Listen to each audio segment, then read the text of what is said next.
एक जो मसला जो बहुत ज़्यादा गलत फहमियों का शिकार है और बहुत इसके अंदर गलतियां होती हैं वो ये है कि बैठ कर नमाज़ पढ़ने को हम हक समझते हैं अपना। छींकें दो आईं, नमाज़ बैठ के पढ़ेंगे हम। अक्सर मैं मिसाल देता हूँ कि सदर, तारिक रोड, जितने बाज़ार घुमा लो, जब घर आएंगे तो नमाज़ बैठ के पढ़ेंगे। घंटे बाद फिर जाना होगा, फिर जाने के लिए भी तैयार होंगे। लेकिन जब नमाज की बारी आती है तो वो बैठ के पढ़ेंगे, थक गए हैं बहुत। तो आया वाक़ई ऐसा ही है कि जब आपका दिल चाहे आप खड़े होकर नमाज़ पढ़ लें, जब आपका दिल चाहे आप बैठ के नमाज़ पढ़ लें। दो छींकें आ जाएं तो बैठ जाएं, ना आएँ तो खड़े हो जाएं। जिस दिन बाज़ार जाना हो बैठ जाएं, ना जाना हो तो खड़े होकर नमाज़ पढ़ लें। वॉशिंग करनी हो तो बैठ जाएं, ना करनी हो तो खड़े होकर नमाज़ पढ़ लें। घर में कोई मजलिस महफिल रखी हुई है, बहुत काम किए हैं, थक गए हैं तो बैठ जाएं। आया बिलाखिर कोई इख्तियारी चीज़ है कि जब जैसा दिल चाहे वैसे नमाज़ पढ़ लो, या नहीं इसकी कोई शरीयत ने कुछ हद व हुदूद रखी हैं कि हर चीज़ आपकी मर्ज़ी पे नहीं चलेगी, कुछ खुदा की मर्ज़ी पे भी चलना चाहिए। तो जी हाँ, ऐसा ही है। नमाज कोई मजाक तो नहीं है, ये एक इबादत है और इबादत के लिए कब कैसे अंजाम देनी चाहिए बिलाखिर ये वही बता सकता है कि जिसने इस इबादत को हमारे लिए करार दिया है। ये हमारी मर्ज़ी पे नहीं चल सकती कि आज आपका दिल चाह रहा है, बदन सुस्त हो रहा है, मौसम ज़रा ऐसा है ना, आज तो बारिश वाला वैसे ही सुस्त सा मौसम है, आप में यार आज बड़ी सुस्ती हो रही है, चलो बैठ के नमाज़ पढ़नी तो है, मुसीबत तो गले पड़ी हुई है, तो चलो बैठ के ही पढ़ डालते हैं आज। और किसी दिन जो है वो सूरज निकला हुआ हो, दिन अच्छा हो, ज़रा शाइनी डे हो, तो आप कहें जी आज चलो पढ़ लेते हैं, खड़े होकर ही पढ़ लेते हैं। ऐसा नहीं है, शरीयत ने इसकी हद व हुदूद बताई हैं। अगर एक जुमले में इसका फ़ॉर्मूला मैं आपकी खिदमत में अर्ज़ करूं तो वो ये है कि जब तक और जिस तरह से भी, दो चीज़ें हैं, जब तक और जिस तरह से भी आपके लिए अगर खड़े होकर नमाज़ पढ़ना मुमकिन है तो आप बैठकर नमाज नहीं पढ़ सकती। जब भी मतलब अव्वल वक्त में आप पढ़ेंगी तो इतनी थकी हुई हैं, अभी आई हैं ताज़ा तारिक रोड का चक्कर लगाकर, तो अभी हिम्मत नहीं हो रही। लेकिन घंटा, 2 घंटे, 4 घंटे आराम करेंगी, अभी तो अव्वल वक्त है, मसलन 1 बजे, 12 बजे, 12:30, पौने 1 हो रहा है, अव्वल वक्त है नमाज। 3-4 बजे अगर आप चाहें रेस्ट करके, खाना वाना खा के, कुछ चाय शाय पी के, कोई सस्ता के, तो आप आराम से खड़े होकर नमाज़ पढ़ सकती हैं। तो फिर आप अव्वल वक्त नहीं पढ़ सकती नमाज़। अब आप कहें जी वो अव्वल वक्त का सवाब और अव्वल वक्त की ताकीद, तो वो आपके लिए नहीं है। अगर सवाब और ताकीद चाहिए थी तो बाज़ार को नमाज के बाद रखती। बाज़ार को पहले रखने का मकसद ही यही कि आप ख़ुद उसको आपने छोड़ दिया अपने हाथ से, लिहाजा आपके लिए ज़रूरी है। यानी आप कहें जी नहीं मैं तो अव्वल वक्त में ही पढ़ूँगी, तो ये नमाज आपकी बेकार है। बेकार इस सेंस में कि ये काबिल कबूल नमाज नहीं है, इसलिए कि आपके लिए खड़े होकर पढ़ना मुमकिन है, सही है, अभी मुमकिन नहीं है, 4 घंटे बाद मुमकिन है, सही है, अव्वल वक्त में नहीं है, लेकिन वसत वक्त में या आखिर वक्त में 4 घंटे भी नहीं। आप कहें जब तक मैं 6 घंटे नहीं लेटूंगी उस वक्त तक फ्रेश नहीं हो सकती, तो आप 6 घंटे लेट लें, 6 बजे पढ़ लें उठ के नमाज। तो कज़ा तो आजकल 6:45 के लगभग हो रही है शायद, दुरुस्त 20 मिनट पहले तकरीबन, तो आप 6 बजे तक आराम कर लें। लेकिन अगर आप 6 बजे के बाद खड़े होकर पढ़ सकती हैं तो आपको अव्वल वक्त बैठ कर नमाज़ पढ़ने की इजाज़त नहीं है। या आप सही है पूरे टाइम में ख़ुद से खड़े होकर नमाज़ नहीं पढ़ सकते हैं, लेकिन आया कि आप सहारा लेके पढ़ सकती हैं। अच्छा, इसमें भी फिर ये फ़र्क पड़ता है, अव्वल वक्त में आप सहारे से पढ़ेंगी, आखिर वक्त में फ़र्ज़ करें आप बग़ैर सहारे के भी पढ़ सकती हैं, तो फिर भी आप अव्वल वक्त नहीं पढ़ सकती। जब भी आप ऑल्टरनेट पे जाएंगे तो ऑल्टरनेट उस सूरत में आएगा कि जब पूरे टाइम में आप सही नमाज ना पढ़ सकते हो, कि भाई ये कब बंद होगा, ये बर्फ़ बनने के बाद बंद होगा। हाँ ये ले आए भाई, बोल के नहीं आए, लेकर आए, या इधर कहीं इसका कोई प्लग स्लग है तो रिमोट ये तो उसका लगता है। तो क्या कह रहा था मैं? अगर पूरे टाइम में फ़र्ज़ करें आपके लिए पॉसिबल नहीं है कि आप यानी अव्वल वक्त भी पढ़ेंगे तो टेक से के सहारे लेके खड़ा होना पड़ेगा, और आखिर वक्त में भी पढ़ेंगी तो टेक ही लगा के खड़े होना पड़ेगा, तो फिर आप अव्वल वक्त में टेक लगा के पढ़ सकती हैं। लेकिन अगर सूरत हाल ऐसी हो कि अव्वल वक्त में अगर आपको पढ़ना हो तो टेक लगानी पड़ेगी, लेकिन वसत वक्त या आखिर वक्त में पढ़ना होगा तो आप आराम से खड़ी हो सकती हैं अपने दो पैरों पर, तो फिर आप अव्वल वक्त में टेक वाली नमाज नहीं पढ़ सकती हैं। तो सबसे पहला मरहला तो ये है कि पूरे टाइम में आप ये देखें कि आप पूरे टाइम में पूरी नमाज नॉर्मल तरीके से पढ़ सकती हैं। तो जिस टाइम में आप पढ़ सकती हैं उसी टाइम को आपको सेलेक्ट करना होगा। फिर आपके पास ये जो ऑप्शन है ना आगे पीछे के, ये ऑप्शन समझे नहीं है आपके लिए, ये नॉर्मल हालात के ऑप्शन हैं, और इस वक्त आपके अपने एतबार से आप नॉर्मल नहीं हैं, दुरुस्त थकी हुई है ना आप, नॉर्मल कहाँ हैं। तो इसलिए जो है अब नॉर्मल होना ज़रूरी थोड़ी है कि यहीं से हो इंसान अब नॉर्मल, यानी आप जिस्मानी तौर पे भी इस वक्त नॉर्मल हालत में नहीं है, थकी हुई हैं और अव्वल वक्त खड़े होकर नमाज नहीं पढ़ सकती हैं मसलन। तो सबसे पहला स्टेप तो यही जहन में रखें। अच्छा ये चलें पहले ये मैं पूरा कर लूँ, यही स्टेप्स आप जहन में रखिएगा, ये बाद में एक दूसरे मसले में भी आएंगे। यही यानी पूरे टाइम में जो भी नमाज का टाइम है, फजर का नमाज का टाइम है तो 1.25 घंटा तकरीबन लगभग, ज़ोहर का टाइम है तो तकरीबन 7 घंटे प्लस माइनस, मगरिब इशा का टाइम है तो मसलन फ़र्ज़ करें 5 घंटे प्लस माइनस, तो ये 5 घंटे हों या 7 घंटे हों या 1.25 घंटा हो, इस पूरे टाइम पीरियड में आप अगर किसी भी टाइम आपको लग रहा है कि मैं उस टाइम में नॉर्मल खड़े होकर सही हट्टी कट्टी नमाज़ पढ़ सकती हूँ, तो फिर आप यानी उसका मतलब है उस वक्त पढ़ सकते हैं तो उसके बाद भी पढ़ सकते हैं, नहीं कम से कम उससे पहले नहीं पढ़ सकती हैं आप, क्योंकि उससे पहले अगर आप पढ़ेंगी तो फ़र्ज़ हमारा जो फ़र्ज़ चल रहा है, फ़र्ज़िया हमारा है वो ये है कि उसमें आपको मसलन सहारा लेकर टेक लगाकर बिलाखिर अपने पैरों पे पूरी तरीके से खड़ी नहीं रह सकेंगी। लेकिन वो जो मसलन 5 बजे वाला टाइम है उसमें आप अपने पैरों पे खड़ी होकर नमाज़ पढ़ेंगी, तो उस सूरत में आपको उसी टाइम पे नमाज़ पढ़नी होगी। अव्वल वक्त जा रहा है जाने दें, फजीलत जा रही है जाने दें, जो कुछ भी जा रहा है जाने दें, लेकिन नमाज कम से कम सही होनी चाहिए। अभी अगर आप नमाज़ पढ़ेंगी तो जहाँ अव्वल वक्त और फजीलत का वक्त गया नमाज भी गई आपकी, इसलिए कि ये नमाज़ फ़ायदेमंद ही नहीं है, ये नमाज आपकी आपसे मतलूब नहीं है। खुदा ने ये वाली नमाज़ तो आपसे मांगी नहीं, खुदा ने तो कहा सही नमाज़ पढ़ो, सही नमाज़ आप 5 बजे पढ़ सकती हैं, तो आपने क्यों, किस हकीम ने आपको कहा कि जी आप जो है वो मतलब 12:45 बजे उधर मुअज्जिन ने अल्लाह अकबर कहा, उधर आपने भी अल्लाह अकबर कह दिया, चाहे 4 सहारे लेके खड़ी हुई हों, दुरुस्त। तो ये काम ना करें। एक अब मसला ये आता है कि नहीं, जितना भी पूरा टाइम है 1.25 घंटे का हो या 7 घंटे का हो या 5 घंटे का हो, इस पूरे टाइम पीरियड में आपकी जो जिस्मानी कैफियत है वो ऐसी है कि मसलन अगर आज आप चक्कर लगा कर आ गए तो 2 दिन तक आप बिस्तर पे हैं, 1 दिन का चक्कर 2 दिन का बिस्तर, दुरुस्त।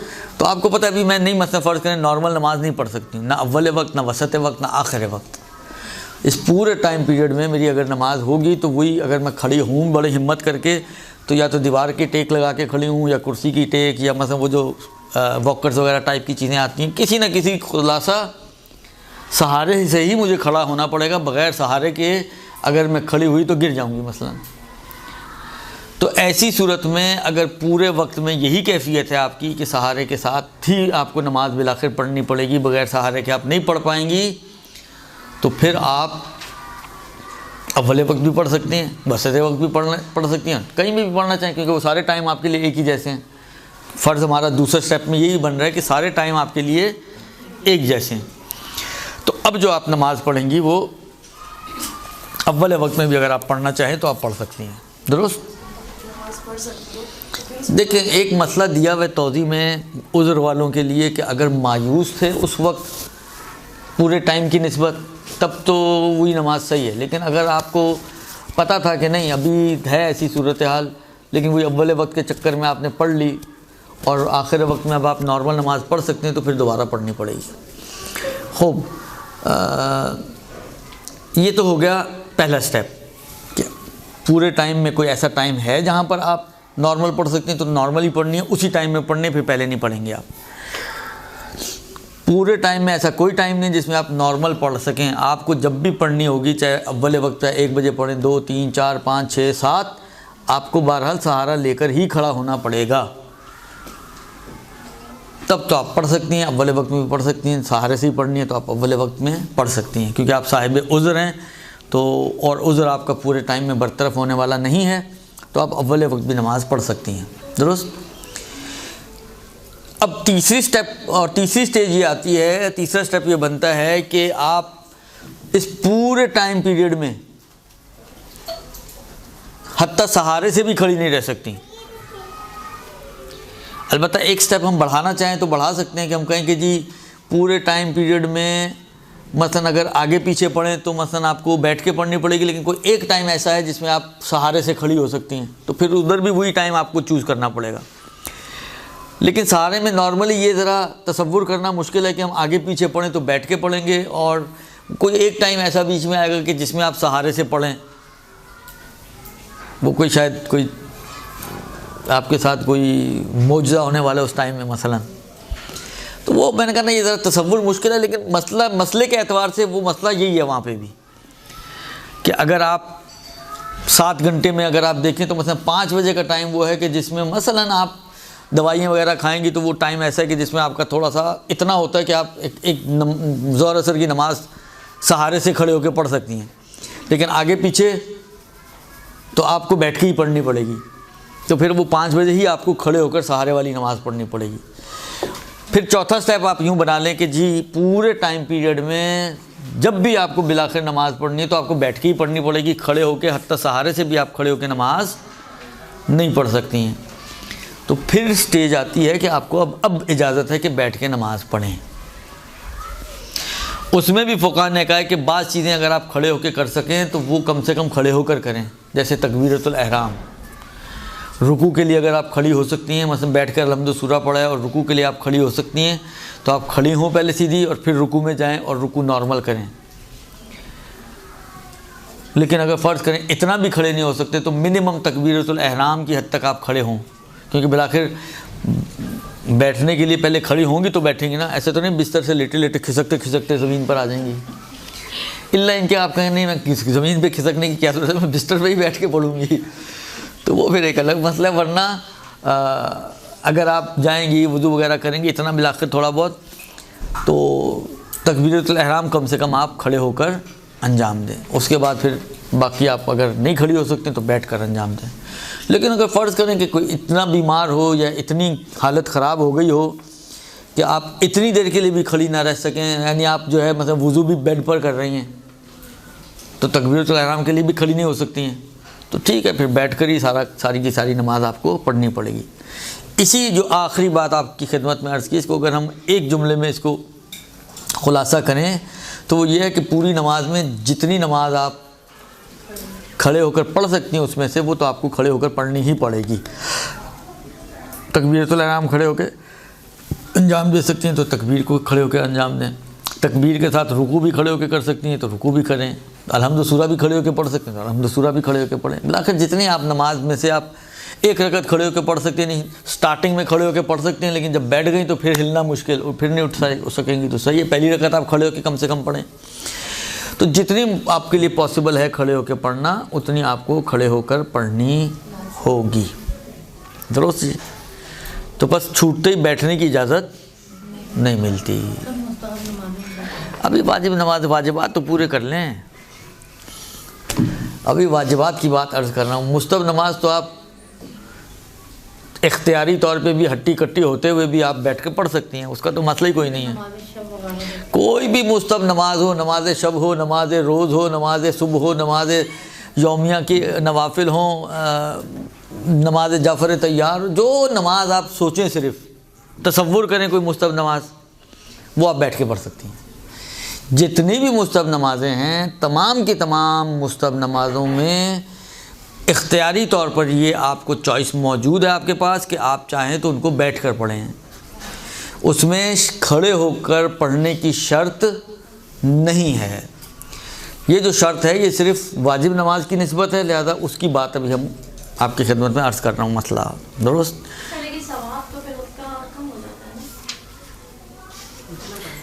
भागते चोर के लंगोटी से छोड़ने से तो बेहतर है ना।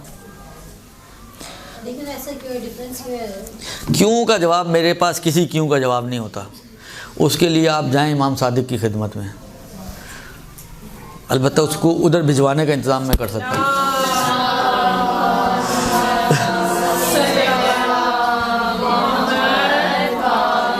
ये दीन है, शरीयत है, खुदा का बयान करता दीन। अब क्यों मैं क्या क्यों बताऊँ? अब कुछ भी जो बताऊँगा वो सबने अपनी खोपड़ी से कुछ निकाल के दे दूँ तो उसका कोई फ़ायदा नहीं है।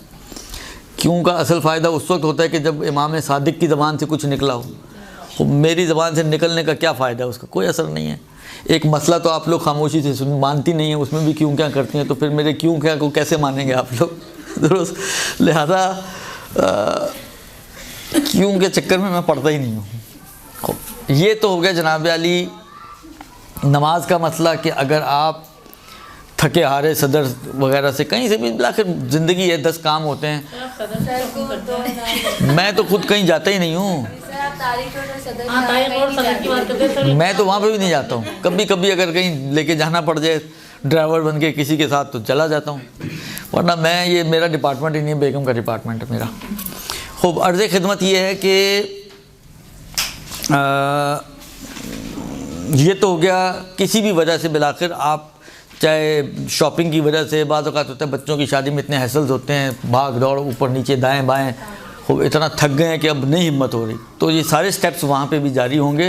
ये सिर्फ सदर के साथ इनका कोई ताल्लुक़ नहीं है, सदर के साथ कोई गिरा नहीं बंधी हुई। दुरुस्त। ज़्यादातर तो शॉपिंग ही में नज़र आती हैं, अब जाके बाजार देखें तो सही। खूब अर्ज़ खिदमत ये है कि ये तो एक मसला हो गया। जो मैंने कहा था कि ये एक दूसरे मसले में भी ये स्टेप्स आपको काम आएंगे, वो ये मसला है कि अगर बहुत, मैं इसकी तफसीलात में भी नहीं जाना चाह रहा हूँ, एक सरसरी सा बयान कर रहा हूँ क्योंकि माशाल्लाह सारे जवान चेहरे मेरे सामने मौजूद हैं, तो किसी को भी ये मुश्किल नहीं होगी इंशाल्लाह। वो ये है कि अगर किसी को बीमारी हो पेशाब के कतरे निकलने की या री के खारिज होने की, तो उसका भी मसला यही है कि पहले आप ये देखें कि पूरे टाइम पीरियड में, मतलब पूरे 7 घंटे में कोई ऐसा टाइम आता है कि जिसमें आपको इतना मौका मिल जाए कि आप चाहे वाजिब ही हद तक ही सही मुस्तहबात ड्रॉप कर दें। हमारी तो वैसी मुस्तहबात के साथ ही नमाज 3 मिनट से ज़्यादा की नहीं होती, तो अगर मुस्तहबात ड्रॉप हो जाएं तो ये खुद ब खुद आ गई 1.5 मिनट के ऊपर। तो इस पूरे 7 घंटे में कोई ऐसे 1.5, 2.5, 3 मिनट मिलते हों कि जिसमें हम इस मुश्किल में पड़े बग़ैर नमाज को अंजाम दे सकें, तो फिर तो आपकी ज़िम्मेदारी है कि उसी टाइम को आप चूज़ करें। बाज़ औक़ात होता है खाना ना खाया हुआ हो या पानी पिए हुए 2-4 घंटे गुजर गए हैं और पेट हल्का हो, तो उस वक्त इतनी मुश्किल नहीं होती। पिया हुआ हो पानी ताज़ा ताज़ा तो ज़्यादा परेशानी होती है। इतना कि मसलन थोड़ा आगे बढ़ चुका हो पानी तो फिर ज़्यादा परेशानी होती है। बाज़ औक़ात इस किस्म की सूरतें होती हैं, या सो के उठे तो ज़्यादा परेशानी होती है, अभी सोने से पहले काम कर लें तो निस्बतन आसान होता है। इस किस्म की अगर कोई ऐसी सूरत हाल है कि पूरे टाइम पीरियड में कोई ऐसा टाइम आपको मिलता हो कि जिसमें आप अपनी वलो वाजिब मकदार में ही सही, लेकिन अपनी नमाज को बग़ैर उन कतरों के या बग़ैर उस री के अंजाम दे सकते हों, तब तो ज़रूरी है कि आप उसी टाइम को चूज़ करें और उसी टाइम में अपनी नमाज़ों को अंजाम दें। आगे पीछे आप नमाज़ पढ़ेंगी, कतरे निकलेंगे या री खारिज होगी, तो वो नमाज आपकी काफ़ी नहीं होगी। हाँ, अगर कोई ऐसा टाइम आपको नहीं मिलता, पूरे के पूरा टाइम ऐसा है, उधर वुज़ू किया उधर टूट गया, अभी वुज़ू के दौरान ही 10 दफ़ा मसलन बाज़ औक़ात होता है टूट गया, कतरे निकल रहे हैं, री खारिज हो रही है, तो उसमें फिर यह है कि आप एक वुज़ू करें। जब तक इस वुज़ू को आप इंटेंशनली पेशाब या री के ज़रिए नहीं तोड़ेंगी, उस वक्त तक यही वुज़ू आपका बाकी है, वो लोग 1000 कतरे निकल जाएँ, यानी वुज़ू की जहत से उसमें फिर आपको कोई मुश्किल नहीं आएगी। लिहाजा फिर आप उसी वुज़ू के साथ नमाज़ पढ़ सकते हैं। फिर जब सारे टाइम एक जैसे हैं तो फिर किसी भी टाइम में आप पढ़ सकते हैं, वो फिर कोई शर्त नहीं, कोई ख़ास टाइम आप इख्तियार करें। अगर फ़र्ज़ ये हो कि सारे टाइम आपके लिए एक ही जैसे हैं, यानी खाली पेट हों, भरे हुए पेट हों, सोने से पहले, सोने के बाद, कुछ खाने से पहले, कुछ खाने के बाद, बिलाखिर कोई भी सिचुएशन हो, कोई भी सूरत हाल हो, ये बीमारी चिपकी हुई है आपके साथ। आपको 1.5 मिनट क्या, 1.5 मिनट तो बहुत टाइम है, इसमें तो एक बटन पे पूरा बड़े से बड़े मुल्क बाज़ औक़ात तबाह हो जाते हैं, तो 1.5 मिनट तो बहुत बड़ी बात है। लेकिन आपके पास इतना टाइम नहीं होता। मैंने कहा ना कि वुज़ू के दौरान ही कितनी मरतबा कतरे निकल जाते हैं या कितनी मरतबा री खारिज हो जाती है। तो आपको जो है वो फिर किसी भी टाइम में आप नमाज़ पढ़ सकते हैं। उसमें फिर पर्टिकुलर टाइम को चूज़ करने की शर्त नहीं है, अगर सारे टाइम आपके लिए एक जैसे हो जाएं तो। खूब, ये तो एक मसला हो गया जो जिसमें बहुत गलतियां होती हैं आम तौर पे लोगों की, और बहुत जल्दी लोग जो है वो स्टैंडिंग मोड से जो है वो बैटिंग मोड पे आ जाते हैं। दुरुस्त। खूब, अर्ज़ खिदमत यह है कि दूसरा जो मसला मैं आपकी खिदमत में अर्ज़ करना था वो है, हालांकि मैं कई मरतबा यहीं से ये मसला बयान कर चुका हूँ, लेकिन माशाल्लाह आप लोगों की क्लास तो बड़ी अच्छी क्लास है, तो मसला बयान करने के फ़ौरन बाद भी सवाल उसी मसले से मरबूत आप भेजते हैं, तो इसलिए आप लोगों के सामने रिपीट करने में इतना ज़्यादा कोई मुज़ायक़ा नहीं है। दुरुस्त। और वो मसला ये है कि अगर कोई शख्स नॉर्मल तरीके से रुकू या सजदा अंजाम ना दे सकता हो, किसी की कमर के मसले, आजकल तो माशाल्लाह ये बीमारियां बहुत ज़्यादा हो गई हैं और ये मुश्किलात बढ़ गई हैं। हत्ता एक ज़माना था बूढ़ियों के अंदर होती थी, आज मुझे जवानों के दरमियान ये मसला बताना पड़ रहा है, इसलिए कि बाज़ औक़ात अब एज का फैक्टर इतना इसमें दखालत नहीं रखता। पहले वो एज की वजह से ये चीज़ें होती थी, अब एज की वजह से नहीं, मेरा ख़्याल है ये मुर्गियों की वजह से हो रही हैं। खूब, अर्ज़ खिदमत ये है कि जो कहते हैं लोग, अर्ज़ खिदमत ये है कि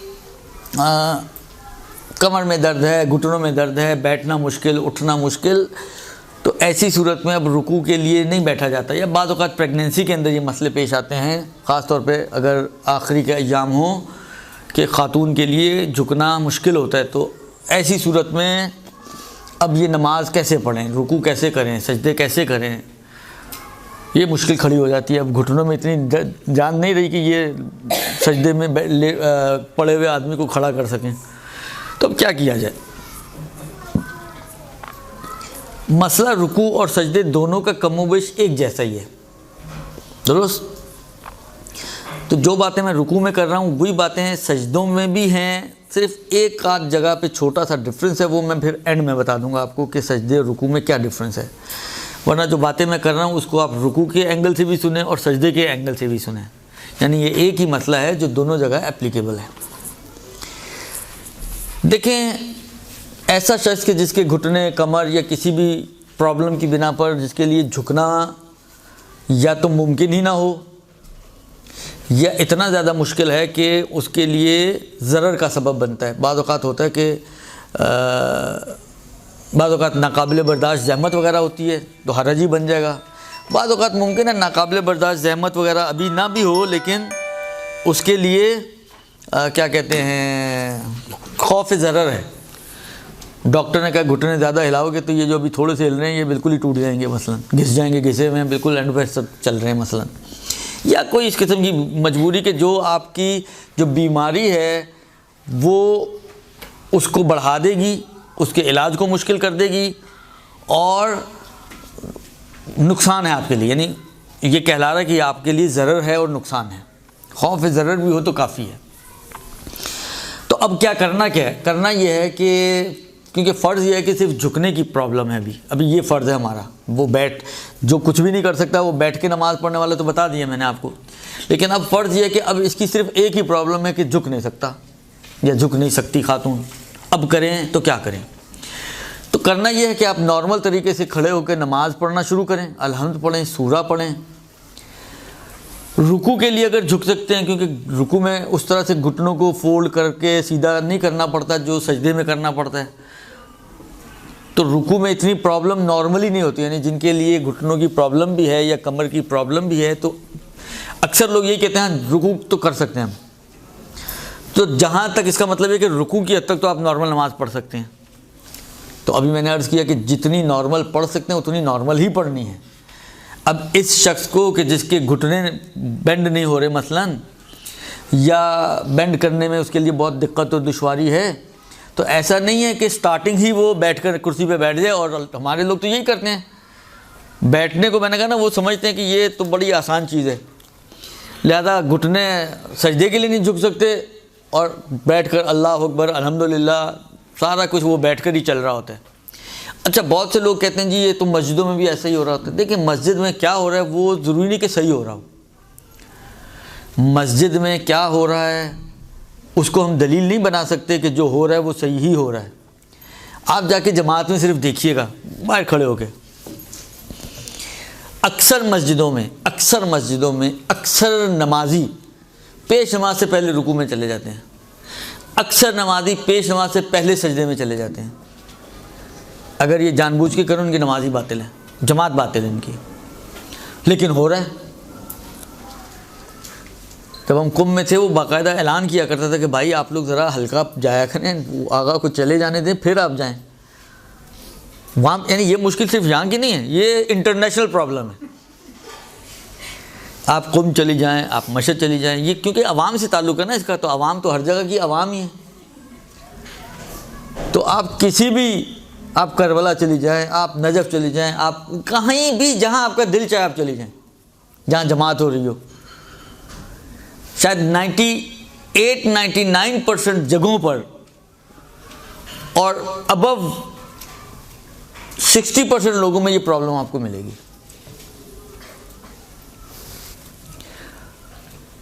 तो मसला ये है कि अगर आपको जमात से नमाज़ पढ़ने तो आप पेश नमाज के या तो साथ जाएं या उससे बाद में जाएं, उससे पहले हम लोग आगे बढ़ रहे होते हैं। तो ये स्टार्ट जो होगा बिल्कुल नॉर्मल तरीके से होगा। इसका नॉर्मल तरीके से अलहम्द सूरा यानी तकबीर कह के अलहम्द सूरा और नॉर्मल तरीके से रुकू अंजाम देंगे। अब रुकू अंजाम, अच्छा मसले तो मुझे रुकू और सजदे दोनों के बताने हैं। तो अगर तो नॉर्मल रुकू कर सकते हैं तो नॉर्मल रुकू करेगा, फिर सजदे का मसला आएगा वो बाद में अर्ज़ करता हूँ। अब फ़र्ज़ ये करें आपके कोई ऐसी प्रॉब्लम है कि नॉर्मल जितना झुकना चाहिए, नॉर्मली जो लोग झुकते हैं उतना ये नहीं झुक सकता रुकू के लिए। जितना नॉर्मल झुकना चाहिए उतना ये शख्स रुकू के लिए नहीं झुक सकता। सही है, अलहम्द पढ़ सकता है, सूरा पढ़ सकता है,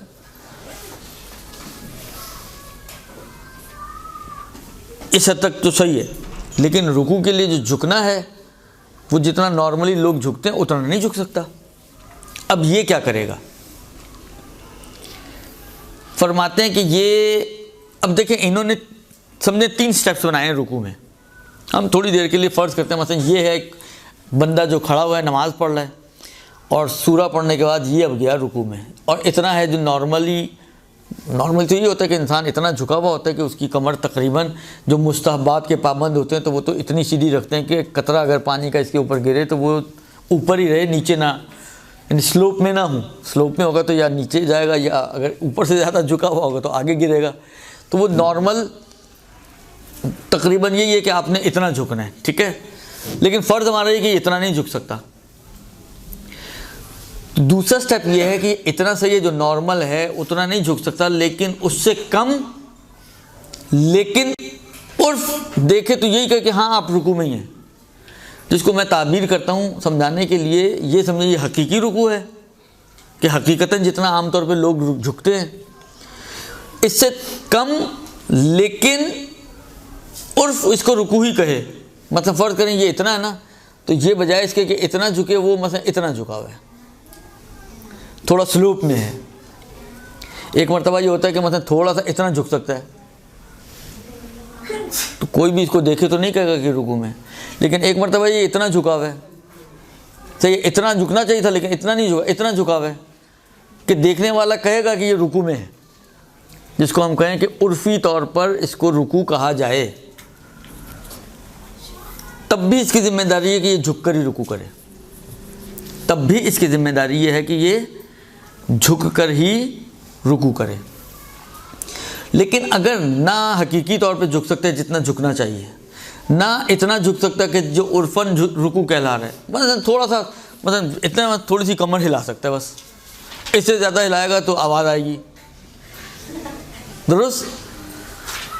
तो ऐसी सूरत में कि जब जितना ये झुक रहा है ना वो हकीकी तौर पे रुकू कहला रहा है, ना वो उर्फ़ी तौर पे रुकू कहला रहा है, दुरुस्त। तो अब इसकी जिम्मेदारी इशारा है। अब इसको रुकू के लिए झुकना नहीं है, इसका झुकना रुकू नहीं है, इसका रुकू इसका इशारा होगा। अब किससे इशारा करें? हाथों से इशारा करना है इसी तरह, या क्या करना है? दुरुस्त। इसमें आगा कहते हैं कि जी सर से इशारा करें। पहली स्टेज यही है कि सर से इशारा करें। मसलन फ़र्ज़ करें कि ये आप खड़े हुए हैं, अलहम्द पढ़ा, सूरा पढ़ा, झुक नहीं सकते, ना उर्फ़ी ना हकीकी, तो अब आप सर को झुकाएं इस नियत से कि मैं रुकू कर रही हूँ, और सर झुकाने के बाद आप ज़िक्र रुकू पढ़ें, सुबहान रब्बियल अज़ीम व बिहम्दिह समी अल्लाहु लिमन हमिदा। ये आपका रुकू हो गया, बग़ैर झुके ही रुकू हो गया आपका। दुरुस्त। सर के इशारे से आप रुकू को अंजाम देंगी। फ़र्ज़ करें गर्दन में भी कॉलर पड़ा हुआ है, वो कमर, क्योंकि कमर का ये आपकी बैकबोन से होता है ना, अक्सर यही होता है कि ये कोई ना कोई मोहरा हिला हुआ होता है, तो वो आपको कॉलर डाल देते हैं ताकि वो आपके स्टिफ रहे थोड़ा सा। अब आपकी गर्दन में नहीं हिल रही है मसलन, तो फिर बारी आएगी कि आप आँख से इशारा करें। अब आँखों को चिपकाना ज़रा मुश्किल काम है, इसलिए आँखों तक रहने दें इसको।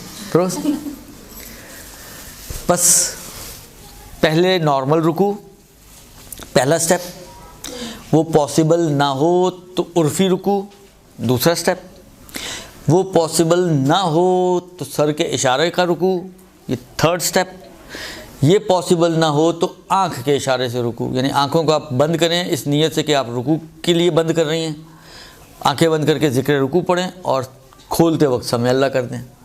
दुरुस्त। ये 4 स्टेप बनेंगे आपकी उस नमाज के कि जिसमें आप रुकू के लिए झुकना आपके लिए मुश्किल है। दुरुस्त। अच्छा, अब सवाल यहाँ पर ये पैदा होता है कि ये जो इशारा करना है रुकू का, ये बैठकर कर सकते हैं या खड़े होकर करना ज़रूरी है, या दोनों ऑप्शन है? बैठकर करें 1, खड़े होकर करें 2, ऑप्शनल, वो आपकी मर्ज़ी है, चाहे बैठ के करें चाहे खड़े होकर करें। तो इसमें फ़ुक़हा का नज़रिया ये है कि ये आपको खड़े होकर करना है। इसमें अगर खड़े होकर करना मुमकिन है तो खड़े होकर कर। हाँ, जो शुरू से बैठ के नमाज़ पढ़ रहा है अव्वले तकबीर से और वो नहीं खड़ा हो सकता तो सही है, वो फिर बैठ कर ही करेगा। लेकिन जो नॉर्मल नमाज़ पढ़ रहा है, उसने यहाँ तक नॉर्मल पढ़ा है, सिर्फ रुकू के लिए झुक नहीं सकता, तो वो कुर्सी पर बैठकर रुकू का इशारा नहीं करेगा।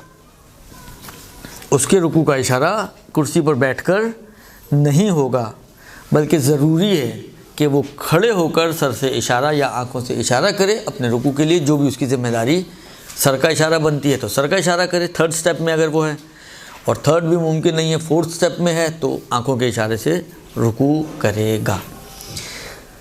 ये 4 स्टेप हो गए आपके उस नमाज के लिए कि जो आपको, जिसमें रुकू आपके लिए परेशान कुनंदा है, कि नॉर्मल आप रुकू नहीं कर सकते। यहाँ तक कुछ पूछना तो पूछ लें, तो फिर सजदे की तरफ चलें, वरना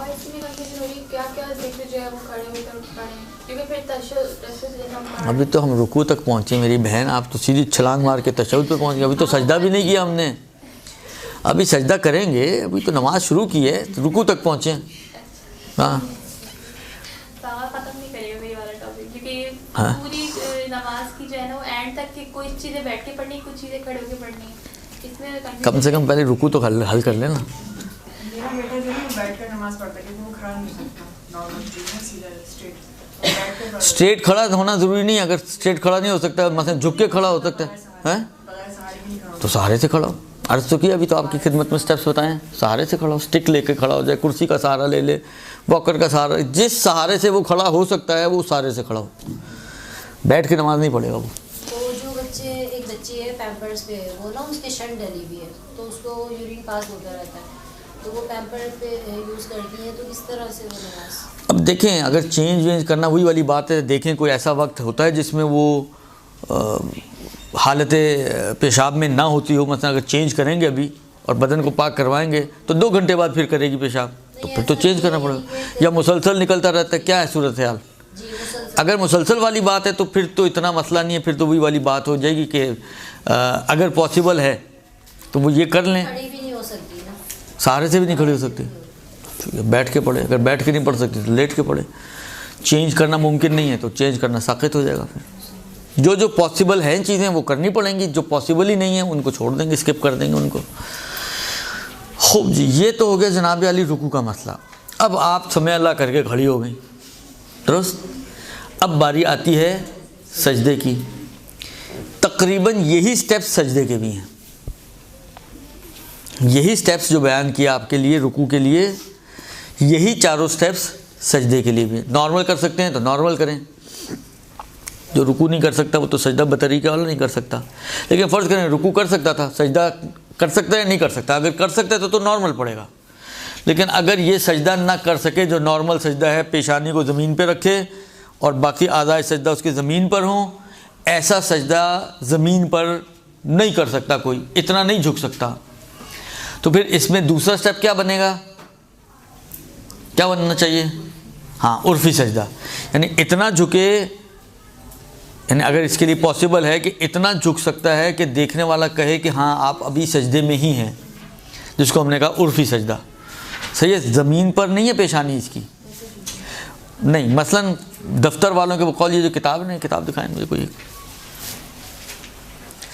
बकौल मैंने दफ्तर से आगा सिस्तानी के कुम के ऑफिस से पूछा था, उनका कहना था कि इतनी ऊंचाई तक झुक सकता है। मसलन ज़मीन पर आप हैं, इतनी ऊंची आप मसलन 3-4 बुक्स रख लें, और या कोई छोटी सी वो क्या कहते हैं आप लोग, छोटी टेबल या बैठने के लिए जो होती है, क्या कहते हैं आप लोग, हैं? कुशन तो नरम बस ना हो इतना कि आपका सर मुस्तकर ना हो सके। कोई भी ऐसी चीज़, छोटी टेबल है, कोई हार्ड हो, बुक्स हैं, बैठने के लिए चौंकी शौंकी होती है, कोई बिलाखिर कोई भी ऐसी चीज़ जो इस हाइट से ज़्यादा ना हो, इस हाइट तक आप रखें तो नॉर्मल होगा ये कि आपकी पेशानी इसके ऊपर है, बाकी आज़ाए सजदा आपको फिर ज़मीन पर लगाने होंगे।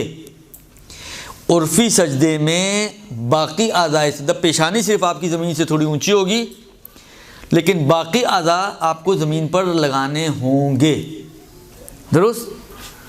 मतलब फ़र्ज़ करें आपने इतनी ऊंची कोई चीज़ रखी हुई है, पेशानी इस पर है, हाथ आपके साइडों में और घुटने ज़मीन पर और पैर ज़मीन पर, तो आप झुक, यानी क्योंकि फ़र्ज़ ये है कि ये वो कैफियत है कि जो देखने वाले वो आपको कह रहे हैं कि आप सजदे में हैं, तो सजदे में हैं तो इसका मतलब है कि फिर बाकी आज़ा भी आपकी ज़मीन को लगने चाहिए। सर ये एक बालिश तो होगा? हाँ, तकरीबन कमोबेश एक बालिश समझ लें आप। फिर आजकल तो स्टैंड आते हैं सजदों के, इतने बड़े स्टैंड आजकल चल रहे हैं, उसमें सजदे को मैं अभी जो है मैं उस सजदे की बात कर रहा हूँ जो उर्फ़ी सजदा, वो इतने बड़े स्टैंडों पे नहीं होता। इतने बड़े नहीं है, अर्ज़ किया ना भाई, इससे एक बालिश से ऊंचा नहीं होना चाहिए, इतना ही है आजकल जो स्टैंड। एक बालिश से ज़्यादा ऊंचा ना हो, एक से कम ही होना चाहिए थोड़ा सा, समझे 10 इंच के लगभग शायद।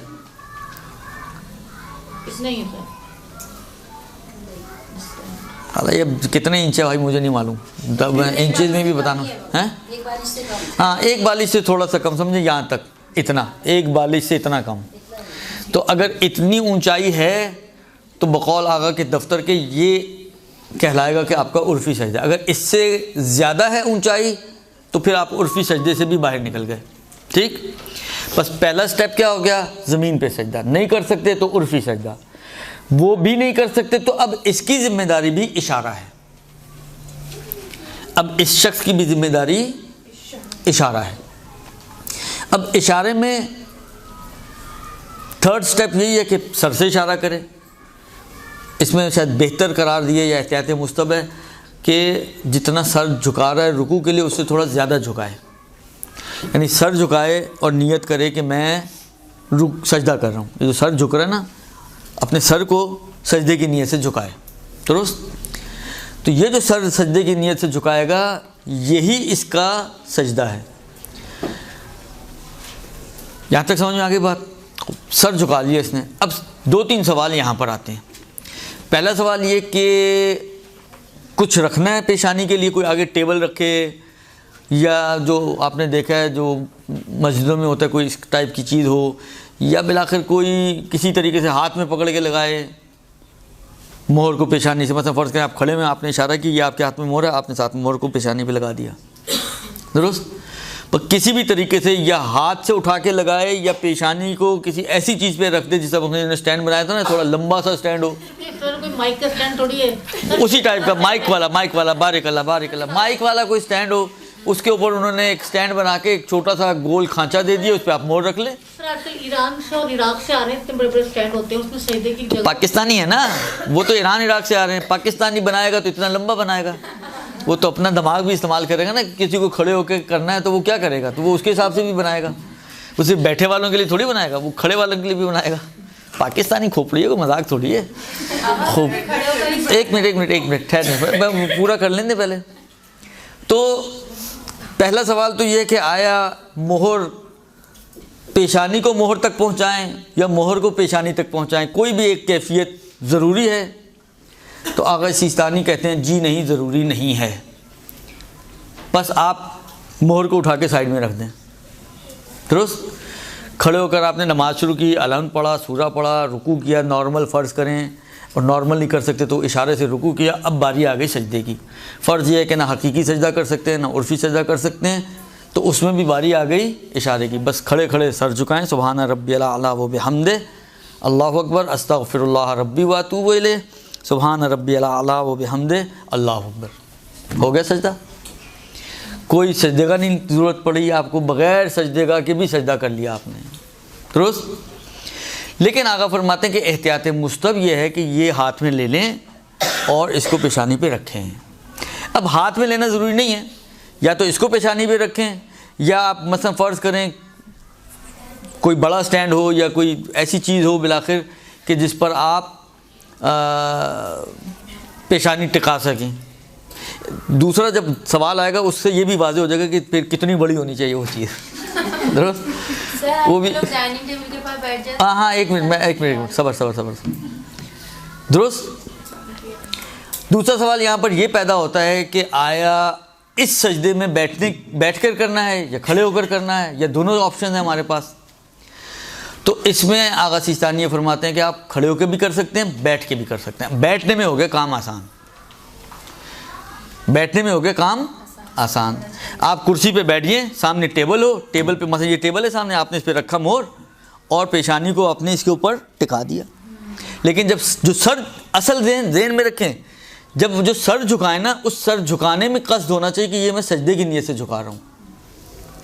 असल आपका इशारा है, ये तो सिर्फ सलाद चटनी है। ये नहीं भी रखे तो भी मैंने बताया मसला आपका नमाज सही है। ये तो सिर्फ दिल के बहलाने को गालिब ये ख्याल अच्छा है कि बाप से हम रख रहे हैं ताकि तसल्ली तो हो कि हमने नमाज़ पढ़ी है शियों वाली। दुरुस्त। बग़ैर सजदा के कैसे होगी शियों वाली नमाज? तो वो तसल्ली के लिए, दिल की सुकून के लिए, इत्मीनान क़ल्ब लियत्मइन्ना क़ल्बी, आप एक मोहर को बीच में ला रहे हैं, वाइल्ला बग़ैर मोहर के भी आपकी नमाज सही है।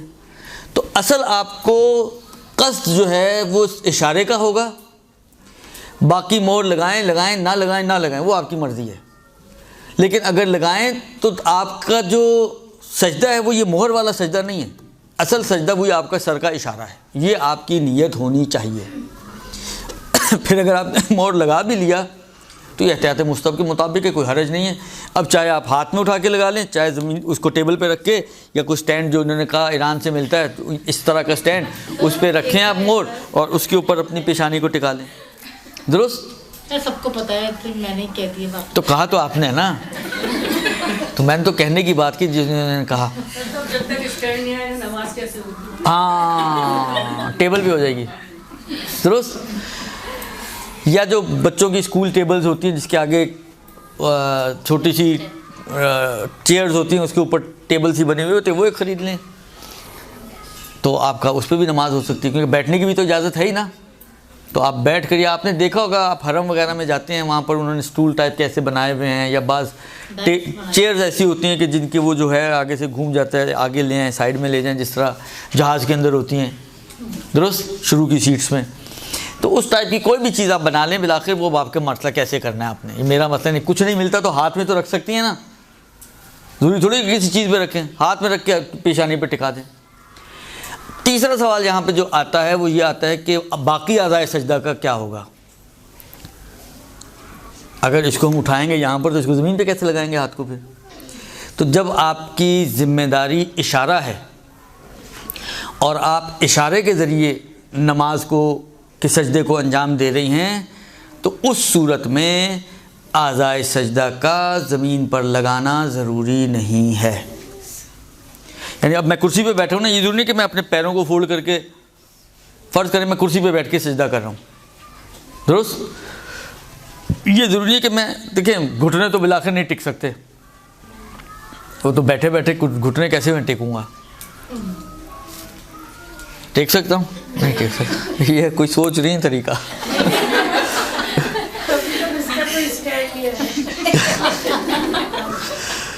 तो घुटने तो नहीं टिक सकते, लेकिन पैर तो मैं फोल्ड करके पीछे से मतलब यूं लगा सकता हूँ ना नीचे, जिस तरह से ये बैठा हूँ, आप लोगों को तो नज़र नहीं आएगा, लेकिन अंगूठा तो लग सकता है मेरा। आया ज़रूरी है लगाऊँ? कहते नहीं ज़रूरी नहीं है। अच्छा आपका ये आज़ा वाला तो अब सजदा है ही नहीं ना, आपका तो सजदा सिर्फ इशारा है, इशारा आप जैसे मर्ज़ी करें, सीधे पैर रख के करें, लगाने की ज़रूरत ही नहीं था, पैर को टेढ़ा मेढ़ा करने की ज़रूरत क्या है, परेशान होने की ज़रूरत क्या है, दुरुस्त। बस ये 3 चीज़ें यहाँ पर अहम थी। एक ये कि मोहर लगानी है या नहीं लगानी। आगा सिस्तानी के नज़दीक ऑप्शन है, आप चाहें तो बैठकर भी सजदा कर सकते हैं, चाहें तो खड़े होकर भी इशारा कर सकते हैं। तो चाहे खड़े होकर इशारा करें, चाहे बैठकर इशारा करें, वो आपकी मर्ज़ी है।